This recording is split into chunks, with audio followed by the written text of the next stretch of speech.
At this stage, I've really got rid of the corners and I've created a sort of blob, roughly, very roughly mouse shaped, but really a lot of wood to be removed still. And you can see here, the two, how much wood there is to be removed. Now what I'm going to do next is, if I just put it around this way, here's the backbone down to the tail. But if I look at it, you can see one of the main things that's happening is the mouse is sitting. So this comes down vertically here. So what I'm going to do is I'm going to come down here and remove wood there to get more of the sense of how this spine is sitting on the ground. Also I can see here, I hope you can see this, that there's a bit of a gap, more of a gap here. So the mouse is a little bit thinner.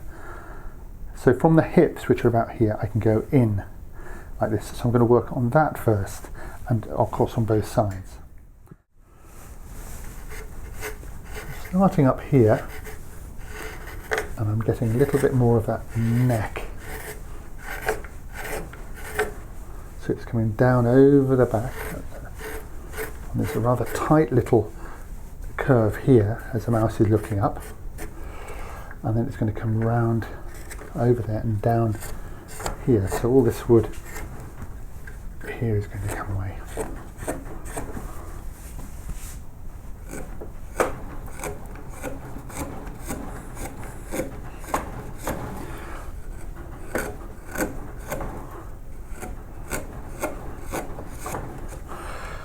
This movement with the little turning, it's called rocking through the cut, and that eases the tool as it goes through.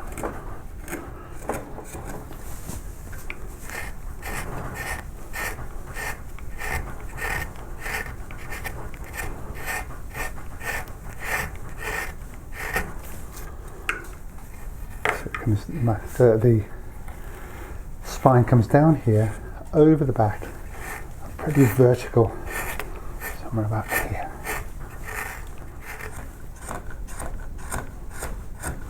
As you come down here, you've got to be careful not to bump into the tail and damage it. That's quite important. So as we come around here, more and more, and you get a sense of where the mouse is sitting, you can take your V-tool and just start cutting down to the background. So some of this can come away. So we're going to get a sense of a silhouette of the mouse at the back here sitting on the ground. Take some of this away. So we can clear that, and then also we can come under the ear a little bit here because there's a neck going on. So basically you're coming down here, around here under the neck, and across here to get this shape as it comes down here.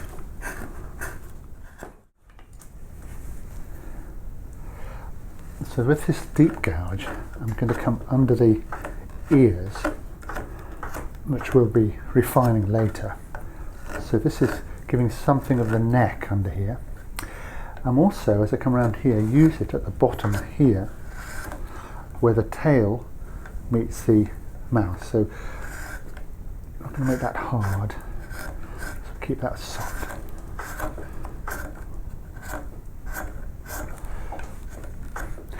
And then of course, as I come along here, I'm not going to undercut it yet, but we will go underneath here eventually. So clearing some of that away, and then we can clear this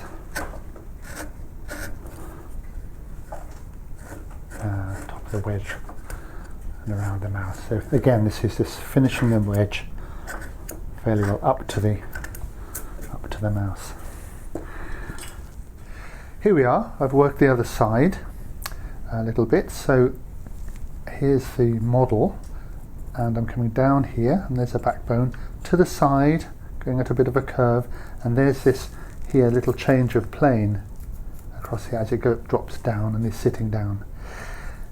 So the one thing you can really notice now is how big this head is, and if I put calipers on here to give you an idea, that's more or less there. You see there's quite a lot to be removed. So the next stage is going to do a little bit of work on the head to get that bit more in keeping with the size. So what I need to do is start taking some of this off here, trimming the head down.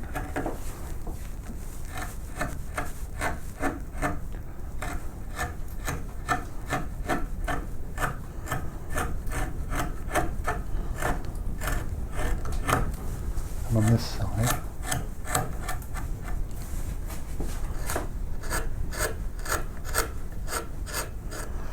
so the plane here that I'm creating is really going to be around the ears.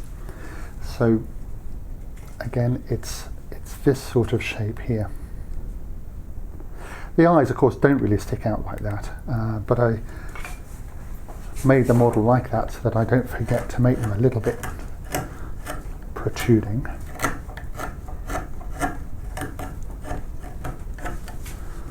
See how we're doing. Yes, I think we'll switch to a bigger gouge here.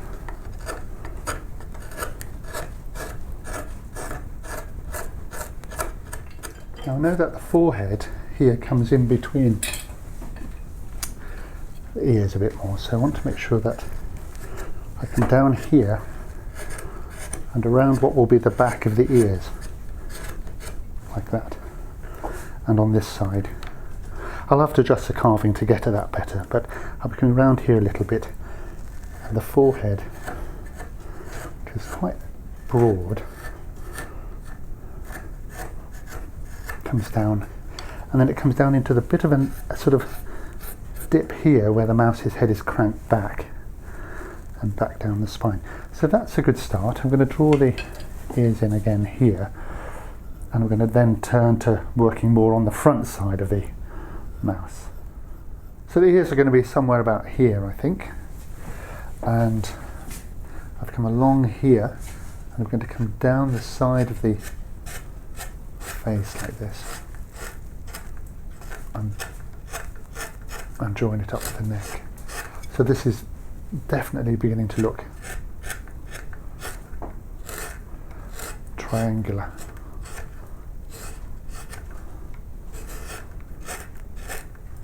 So in here will be the neck, and of course I can trim these back a little bit.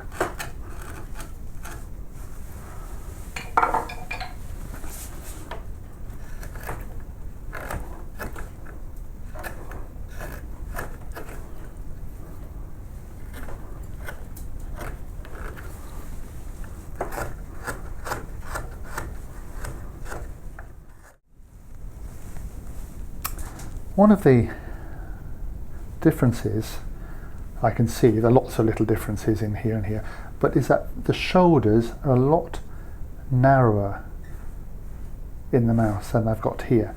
So the hips are the widest part, the shoulders are a bit narrower because the whole mouse tapers almost to its nose. So what I have to do is come round and start taking off some of this meat here.